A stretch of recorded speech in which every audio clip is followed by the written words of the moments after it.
Hello friends, hi, this is Ashish and welcome to another learning video. आज के इस video में बात करेंगे एक ऐसे स्टॉक के बारे में जिसकी काफी न्यूज चल रही है मार्केट में डीमर्जर को लेके, जो कि है रिलायंस। रिलायंस के अंदर बेसिकली 4 से 5 बिजनेसेस चल रहे हैं और उनमें से एक बिजनेस जो है वो डीमर्ज होने वाला है, मतलब वो रिलायंस से बाहर जाने वाला है। उसके क्या इंपैक्ट्स होंगे, शेयर प्राइसेस में क्या इंपैक्ट होगा, अगर आप रिलायंस के ऑलरेडी होल्डर हैं तो क्या आपको शेयर फ्री में मिलने वाला है, उस सब के बारे में मैं डिटेल में बात करूंगा और कुछ ऐसी इनसाइट्स दिखाऊंगा। I think this will be an eye opener. तो पूरा जरूर देखिएगा इस वीडियो को और एक लर्निंग के पॉइंट ऑफ व्यू से इस वीडियो को देखने की कोशिश करेगा।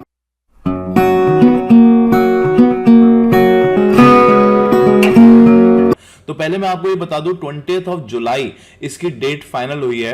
20th ऑफ जुलाई को अगर आपके पास रिलायंस इंडस्ट्री के स्टॉक हैं तो आपको जियो फाइनेंशियल के स्टॉक्स मिलेंगे एब्सोल्युटली फ्री। और जब मैं यहां पे फ्री वर्ड यूज कर रहा हूं, वो आपके स्टॉक्स तो आपके पोर्टफोलियो में जरूर आ जाएंगे, आपको उसको कुछ एक्स्ट्रा पे नहीं करना, बट उसकी क्या कीमत आपको चुकानी पड़ेगी वो भी मैं आपको यहां पे दिखा देता हूं। तो पहले चलते हैं स्क्रीन पे। यहां पे अगर मैं आपको दिखाऊं, देखिए यहां पे आप देख सकते हैं कि as a part of the plan Reliance shareholders will get 1 share of Jio Financial for every share they own of Reliance Industries। तो अगर आपके पास एक Reliance Industry का स्टॉक है तो आपको एक Jio Financial का स्टॉक मिल जाएगा, राइट। अब अगर Jio Financial की हम यहां बात करें तो एग्जैक्टली क्या प्राइस पे ये उम्मीद है लॉन्च होने का, तो यहां पे आप देख सकते हैं global brokerages from JP Morgan has estimated Jio Financial share price as 189। Okay, तो 189 के आसपास का प्राइस होगा जो आपको एब्सोल्युटली फ्री में मिल रहा है अभी। While certain broking has range of 157 to 190। तो 157, 190, 160, 70 हम एक एवरेज प्राइस पकड़ लेते हैं, ये आपको फ्री में मिल जाएगा। तो ये तो फ्री में मिल जाएगा, बट वही प्राइस ऑलमोस्ट हो सकता है, ये कंफर्मेशन नहीं है, हो सकता है रिलायंस इंडस्ट्री में उसका प्राइस वहां पे गिर जाए, क्योंकि वो रिलायंस का ही एक बिजनेस है जो बाहर हो रहा है। तो अगर वो बिजनेस बाहर हो रहा है तो रिलायंस इंडस्ट्री में से उसका प्राइस माइनस हो सकता है यहां पर। तो उसका क्या क्या इंपैक्ट पड़ेगा कि रिलायंस इंडस्ट्री का मेन रेवेन्यू आता कहां से है। ये देखिए, जैसे मैंने आपको बताया 5 बिजनेसेस हैं रिलायंस इंडस्ट्री के अंदर। एक रिलायंस इंडस्ट्री के अंदर 5 अलग अलग बिजनेस चल रहे हैं। पहला है oil to chemical segment. Oil to chemical segment, जहां पर इनका पेट्रोलियम बिजनेस आता है और भी बिजनेसेस आते हैं, वो सब इसके अंदर रिफाइनरी बिजनेस आता है, वो जहां से 57% रेवेन्यू जनरेट हो रहा है।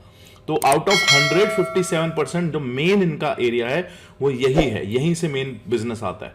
उसके बाद 23% जो बिजनेस है इनका वो रिटेल सेगमेंट से आता है। आपने देखा होगा रिटेल के स्टोर्स खुले हुए हैं, हैमले स्टोर्स जो हैं वो भी टॉयज बिजनेस है, रिलायंस का ही है वो। डिजिटल जियो बिजनेस जो है वो तो खैर डिजिटल में आता है, but Jio Mart, Milk Basket, Reliance Digital, Ajio, Urban Ladder, जिन सब के साथ जहां आप शॉपिंग करते हैं, मिल्क बास्केट, जस्ट डायल, इन सब में रिलायंस सेगमेंट की होल्डिंग है, रिटेल सेगमेंट के अंदर ये आते हैं। तो 23% रेवेन्यू रिलायंस का यहां से आता है। उसके बाद जो एक मेजर बिजनेस है वो इनका डिजिटल सर्विसेज, जिसको हम बोलते हैं जियो। जियो के मोबाइल्स आपने यूज करे होंगे ना, वहां से 11% रेवेन्यू आता है। प्रॉफिट नहीं है, ये रेवेन्यू बिजनेस है। तो इस चीज को ध्यान से समझिएगा और पूरा वीडियो देखिएगा और मेरे को कमेंट में बताइएगा क्या क्या आपकी लर्निंग्स रही यहां से, राइट। क्योंकि अगर आप पूरा वीडियो नहीं देखेंगे ना तो काफी चीजें आपसे मिस हो जाएंगी, क्योंकि काफी चीजें मैं आपको मिडिल में और एंड में बताने वाला हूं इस बिजनेस को लेकर। तो डिजिटल सर्विसेज से 11% बिजनेस आता है। उसके बाद भी इनका कुछ ऑयल्स अलग बिजनेस भी है, वहां से 1% रेवेन्यू आता है यहां से। तो ये डीमर्जर हुआ क्यों है, रिलायंस अपने रिलायंस फाइनेंशियल सर्विसेज को अलग क्यों कर रहा है। उससे पहले मैं आपको ये बता देता हूं कि जब भी कंपनीज में डीमर्ज होता है, कंपनी एक कंपनी से बाहर निकाली जाती है, उनके क्या क्या रीजंस हो सकते हैं। एक रीजन तो ये होता है कि कंपनी का फोकस जो है वो अभी प्रॉपरली हो नहीं पा रहा है उस बिजनेस में, बिकॉज वो सारे फाइनेंशियल्स एक साथ चल रहे हैं। तो उस कंपनी को हम अलग कर दें और वहां पर हमारा फोकस रहेगा, न्यू वहां पर डायरेक्टर हायर किया जाएगा, बोर्ड ऑफ डायरेक्टर्स बनाए जाएंगे, उनको रिस्पॉन्सिबिलिटीज दी जाएंगी। तो एक फोकस हमारा क्लियर रहेगा कि इस सेगमेंट से हमें क्या आ रहा है। तो एक वो रीजन होता है। दूसरा रीजन ये होता है कि हो सकता है गवर्नमेंट की तरफ से कोई प्रेशर आया हो, कॉर्पोरेट गवर्नेंस की तरफ से कोई इशू हुए हो, वो एक रीजन हो सकता है। तीसरा रीजन ये भी हो सकता है कि हो सकता है कुछ ऐसे रेगुलेटरी बॉडीज हो जिसकी वजह से आप नहीं कर पा रहे उन बिजनेस को एक साथ काम, आपको बिजनेस अलग ही करना पड़ेगा। जैसे कि फॉर मैं एग्जांपल आपको देता हूं, एक बहुत इंटरनेशनल कंपनी है फॉर एग्जांपल, उनके इंडिया में भी ऑफिस हैं, जर्मनी में भी हैं, यूके में भी हैं, यूएस में भी हैं, तो एक नाम से या एक एंटिटी से वो बिजनेस नहीं कर पा सकते, बिकॉज हर कंट्री के अलग रूल्स एंड रेगुलेशंस होते हैं, आप सब ये समझते हैं। तो हो सकता है इस रीजन से वो कंपनी को अपनी डीमर्ज कर देती है, अलग से उसका एक पार्ट बना देती है, सो दैट वो उस कंप्लायंस में ऐसा ना हो कि उनके जो रूल्स हैं वो पूरे एक ही कंपनी के ऊपर डाल दिए जाएं। अगर वो कंपनी इंडिया में लिस्टेड है तो उस इंडिया वाली कंपनी में ही वो रूल्स चलेंगे, हमारी मेन कंपनी में वो रूल्स नहीं चलेंगे। तो ये भी एक रीजन है उसको डीमर्ज करने का। यहां पे रिलायंस टू डीमर्ज कर रही है। आपको बहुत सारे रीजंस ऐसे न्यूज चैनल्स में या यूट्यूब्स में भी दिखे होंगे, बट मुझे क्या लगता है, और उसका मैं जो भी चीजें आपको दिखाता हूं प्रूफ्स के साथ दिखाता हूं, तो यहां भी मैं आपको एक प्रूफ दिखाऊंगा। बट मेरा ये मानना है कि ये जो डीमर्ज हो रहा है ये इस वजह से हो रहा है क्योंकि यहां पे फाइनेंशियल्स रेगुलेटरी आरबीआई की वजह से ये डीमर्ज किया जा रहा है। जी हां, आरबीआई की वजह से डीमर्ज किया जा रहा है। अब आप सोचेंगे आरबीआई की वजह से रिलायंस का डीमर्ज हो रहा है, ऐसा क्यों हो रहा है? वो इसलिए हो रहा है क्योंकि मैं पहले आपको ये आर्टिकल्स प्रूफ्स दिखा देता हूं। चलते हैं स्क्रीन पे, देखिए ये जो डीमर्ज हो रहा है ना, ये न्यूज काफी पुरानी है। पहली बात तो ये हम समझ लेते हैं, ये कोई लेटेस्ट न्यूज नहीं है। ये अक्टूबर 2022 में इस चीज का पहले ही बता दिया गया था रिलायंस की तरफ से कि ये डीमर्ज होगा। यहां पे आप देख सकते हैं, Reliance Industries RIL to demerge financial services undertaking list to Jio Financial Services. Jio Financial Services का नाम रखा जाएगा। Reliance shareholder to get 1 equity shares of JFS for 1 equity share held in Reliance। तो ये डिसाइड अक्टूबर 2022 में कर दिया गया था। अब इंप्लीमेंट हो रहा है, बट तब कर दिया। अब तब क्यों कर दिया गया था मैं आपको दिखाता हूं। यहां पे आप देख सकते हैं होता क्या, जब भी आप एक फाइनेंशियल सर्विसेज को लिस्ट करते हैं, एक बैंक को लिस्ट करना, कंपनी एज ए रजिस्टर्ड करना दूसरी चीज होती है, और एक फाइनेंशियल सर्विसेज को रजिस्टर्ड करना दूसरी चीज होती है। बैंक्स के अंडर आते हैं, आरबीआई के अंडर आते हैं, बट जो फाइनेंशियल सर्विसेज होती हैं वो एनबीएफसीज के अंदर आती हैं, नॉन बैंकिंग फाइनेंशियल्स के अंदर आती हैं। तो यहां पर भी ये हो सकता है कि ये जो कंपनी थी ये नॉन बैंकिंग फाइनेंशियल्स के अंदर आती थी। और नॉन बैंकिंग फाइनेंशियल के अंडर आने से होता क्या है कि आरबीआई ने काफी स्ट्रिक्ट लॉस कर दिए हैं। जब से डीएचएफएल के साथ ऐसा हुआ, आईएलएफएल के साथ ऐसा हुआ, तब से आरबीआई ने बहुत यहां स्ट्रिक्ट रूल्स कर दिए हैं एनबीएफसी को लेकर। और वो रिलायंस नहीं चाहती कि हमारे एनबीएफसी में वो इंपैक्ट पड़े, सो दैट वो रूल पूरी कंपनी को झेलना पड़े। You getting my point? I hope ये क्लियर हो रहा होगा। If it is a bulb on movement, right?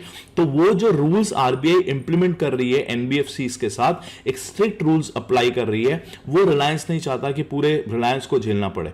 तो वो उस एंटिटी को ही अलग कर रहे हैं, और वो एंटिटी एनबीएफसी के अंडर आती है, तो वहां पर उस चीज को देखा जाएगा। अब आप ये सोच रहे होंगे कि रिलायंस ने एक एनबीएफसी इंडस्ट्रीज ये लोग क्यों करते हैं, वो मैं आपको बता देता हूं। जितनी भी बड़ी बड़ी कंपनीज होती हैं ये अपना एक छोटा सा एनबीएफसी पार्ट भी खोल देते हैं। उसका रीजन क्या होता है, आपको उससे पहले यह समझना पड़ेगा कि एनबीएफसी जो होती हैं वो होती क्या है। वो भी लोन देती हैं, पब्लिक को लोन देती हैं, जैसे बैंक्स लोन देते हैं, बट उनके इतने स्ट्रिक्ट रूल्स नहीं होते जैसे बैंक्स के होते हैं। ओके, तो कई बार ऐसा भी होता है किसी को लोन लेने में दिक्कत आ रही है बैंक से, तो वो एनबीएफसी से लोन ले लेता है यहां पर, राइट?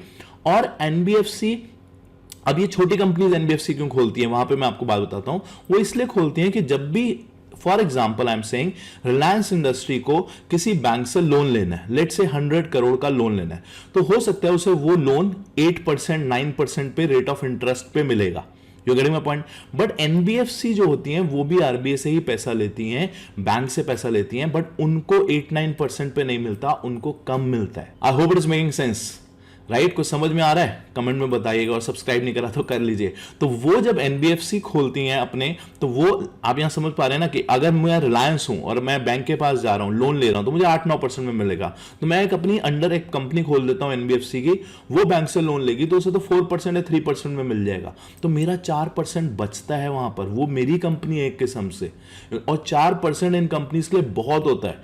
इन कंपनीज का नेट प्रॉफिट 5 से 7% होता है जब इतना बिजनेस करते हैं, और सिर्फ एक लोन पे अगर 4-5% बना ले, so it's a very big number, very big number, right? तो यहां पर भी मुझे जो समझ में आ रहा है यही समझ में आ रहा है कि इस एनबीएफसी को, क्योंकि आरबीआई की तरफ से बहुत स्ट्रिक्ट रूल्स हो गए थे डीएचएफएल के बाद, उस वजह से अलग किया जा रहा है। ये देखिए, ये भी आर्टिकल अप्रैल 2022 का है। अगर मैं आपको दिखाऊं, यहां पर ये अक्टूबर में डिसाइड किया गया कि हम इस एंटिटी को अलग कर रहे हैं, और अप्रैल 2022 में यह आया था कि RBI tightens NBFC lendings and disclosure guidelines. 2019 से ऑलमोस्ट से शुरू हो चुकी थी ये बात कि RBI to steadily tighten NBFC regulations. उसी वजह से यहां पर बिजनेस को अलग किया। तो अभी तक हमने ये देखा कि आपको एज ए शेयर होल्डर कितने स्टॉक्स मिलेंगे अगर डीमर्जर ये जब भी हो रहा है, और ये डीमर्जर हो क्यों रहा है ये मैंने आपको बताया। अब मैं आपको इसका इंपैक्ट बताता हूं कि लॉन्ग टर्म में अगर आपके पास जियो फाइनेंशियल के सर्विसेज के स्टॉक्स हैं और रिलायंस इंडस्ट्री के स्टॉक हैं तो आपको क्या करना चाहिए। देखिए पहले स्क्रीन पे चलते हैं। यहां पे अगर मैं आपको दिखाऊं सेगमेंट वाइज, ये सेगमेंट वाइज डेटा कहीं मिलता नहीं है because paid subscriber to this plan, तो यहां पे आपको डिटेल्स मिल रही है जो मैं आपको फ्री में ये सब दिखा रहा हूं। देखिए यहां पे आप देख सकते हैं जियो के अंडर जैसे मैंने आपको बताया था 1 2 3 4 5 बिजनेस आते हैं। ये पेट्रोलियम और रिफाइनिंग बिजनेस को ही ज्वाइन करके O2C बिजनेस बोला गया है। यहां पर देखिए पहले इनका रेवेन्यू नहीं था, अगर आप इन दोनों को ऐड करेंगे पेट्रोलियम और रिफाइनिंग को तो ऑलमोस्ट इतना ही नंबर बनेगा आपका 76,000 के आसपास। सो पेट्रोलियम और रिफाइनिंग को मिक्स करके ऑयल टू केमिकल बिजनेस बोला गया। तो ये तो हो गया इसका फर्स्ट बिजनेस। अब यहां पर अगर आप देखें तो ऑलमोस्ट इतना रेवेन्यू जो है वो ऑयल एंड केमिकल बिजनेस से आता है। सेकेंड नंबर पे आता है इनका रिटेल बिजनेस जो अभी हमने देखा मिल्क बास्केट और जितने भी ऑनलाइन स्टोर्स हैं वो सब। तीसरा इनका आता है डिजिटल सर्विसेज से जैसे कि हो गया जियो फाइनेंशियल सर्विसेज, और उसके बाद आता है ऑयल एंड गैस सर्विसेज, इनका एक और बिजनेस है मेजर, ये अदर्स में इनका है, और उसका फाइनेंशियल सर्विसेज। तो ये नंबर है 134 जो अलग होने जा रहा है 134 नंबर। तो अभी तक हमें टोटल समझ में आया कि कितना रेवेन्यू जियो से बाहर हो जाएगा, वो ये नंबर बाहर होगा जियो से। ओके अब थोड़ा सा और अगर मैं आपको और आगे दिखाऊं तो इसका प्रॉफिट कितना आता है। ये तो हमने रेवेन्यू देखा, अगर हम प्रॉफिट वाइज बात करें तो ऑयल एंड केमिकल से 11% का मार्जिन है बेसिकली। जितना भी हमारा रेवेन्यू है उसके ऊपर अगर हम एक्सपेंसेस हटा दें, टैक्सेस नहीं हटाए हमने यहां पर, तब भी 11% का हमारा मार्जिन ऑयल एंड केमिकल से मिलता है। और डिजिटल सर्विसेज में 25% है, ऑयल एंड गैस में 69%, फाइनेंशियल में 76%। फाइनेंशियल में अगर आप देखिए तो मार्जिन बहुत अच्छा है। मार्जिन क्यों अच्छा है यहां पर? क्योंकि यहां पर आपके पास कोई प्रोडक्ट वैसा मैन्युफैक्चर करने के लिए नहीं है, ये एक सर्विस इंडस्ट्री, आप लोन प्रोवाइड करते हैं। तो आपने एक ऑफिस खोला, आपने एक एम्प्लॉइज हायर करे, इसमें मैक्सिमम आपकी एम्प्लॉय कॉस्ट लगती है और बस आपने सर्विसेज स्टार्ट कर दी, तो इसमें profit margin, operating margin, gross margin काफी अच्छे होते हैं हर सर्विस इंडस्ट्री में। तो ये एक रीजन है इसका, मार्जिन बहुत अच्छा है। बट रेवेन्यू अच्छा नहीं है, अगर आप देखें तो रेवेन्यू बहुत ज्यादा नहीं है। अगर अभी हमने मार्जिन देखे, अब मैं अगर आपको इसके कैपिटल एम्प्लॉयड, जितनी कैपिटल लगी हुई है इन बिजनेसेस में, पांचों बिजनेस में, हम उसके ऊपर क्या रिटर्न्स निकाल पा रहे हैं। अगर आप देखिए यहां पे फाइनेंशियल सर्विसेज में जितनी भी हमने कैपिटल लगाई है उसके ऊपर ऑलमोस्ट सिर्फ 1% भी प्रॉफिट नहीं निकाल पा रही। रिटर्न ऑन कैपिटल 1% भी रिटर्न ऑन कैपिटल कंपनी नहीं निकाल पा रही है। Whereas oil to chemical में 16% है, रिटेल में 14 है, डिजिटल में 10% है। 10 to 15% जितनी भी कैपिटल रखी है उस पर रिटर्न्स निकाल रही है कंपनी, बट फाइनेंशियल्स में रिटर्न नहीं निकल पा रहे। क्यों? क्योंकि फाइनेंशियल्स में अगर आप देखें यहां पे तो हमारे जो प्रॉफिट है, अगर मैं इसका अमाउंट दिखाऊं आपको, सिर्फ 102 जो है इसका प्रॉफिट निकलता है बिफोर टैक्स। ऑलमोस्ट 1% भी हम मुश्किल से यहां पे निकाल पा रहे हैं प्रॉफिट कंपनी का। तो अगर ये बिजनेस अलग हो जाता है तो क्या लगता है आपको, बहुत बड़ा कोई इंपैक्ट आएगा रिलायंस इंडस्ट्री पे? रिलायंस इंडस्ट्री के इनफैक्ट देखा जाए तो अच्छी बात है, क्योंकि उनमें से एक ऐसा बिजनेस बाहर हो रहा है जो ज्यादा परफॉर्म नहीं कर रहा तो रिलायंस इंडस्ट्री के लिए तो एक अच्छी बात हो गई। जो ज्यादा परफॉर्म नहीं कर रहा अपने कैपिटल के ऊपर, वो बिजनेस बाहर हो गया। लेकिन जो नया बिजनेस अब जियो फाइनेंशियल चल रहा है, अगर आपके पास वो स्टॉक्स हैं तो आपको क्या करना चाहिए? मुझे लगता है उसके ऊपर शायद थोड़ा सा प्रेशर आ जाएगा। प्रेशर क्यों आएगा? क्योंकि यहां पे आपको मैं दिखा देता हूं, ये देखिए, अगर मैं यहां पे दिखाऊं, the board has approved the appointment of mister this and C venture Hitesh Sethia as the new CEO.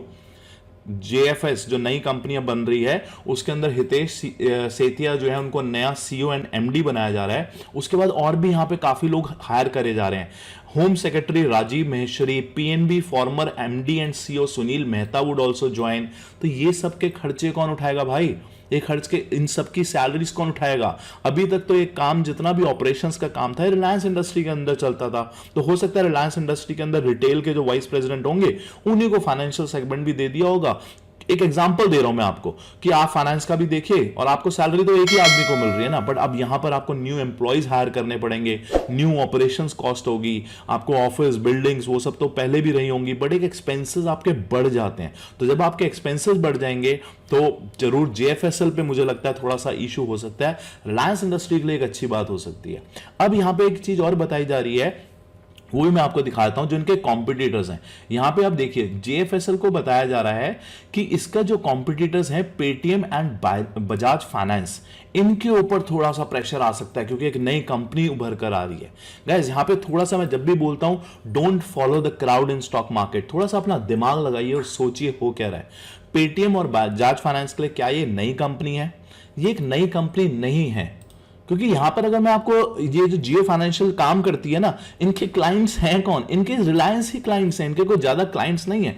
यहां पे आप देख सकते हैं the financial services undertaking has investment in 6 companies, Reliance industrial, RIHL, Reliance payment solutions, Jio payment, Reliance retail.